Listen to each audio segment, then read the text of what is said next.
গ্যালারিতে Fahmidul, Cuba Mitchell, শোভিত সোম, হামজা চৌধুরীর সেই ব্যানার। হামজার ভালোবাসা, ফুটবলের প্রতি ভালোবাসা, বাংলাদেশের জন্য একটা দারুণ দিন। ন্যাশনাল স্টেডিয়ামে ফিরেছে football. Half time stat 60% time ball পজিশনে নিজেদের কাছে করে রেখেছিল বাংলাদেশ।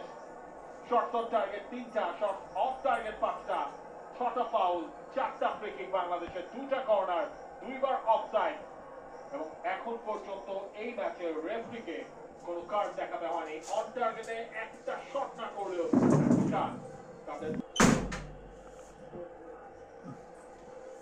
এই মুহূর্তে নিচ্ছে আমরা ছোট্ট বিরতি, ফিরছে বিরতির পর সাথেই থাকুন টি স্পোর্টসে প্রাণের খেলা ফুটবল।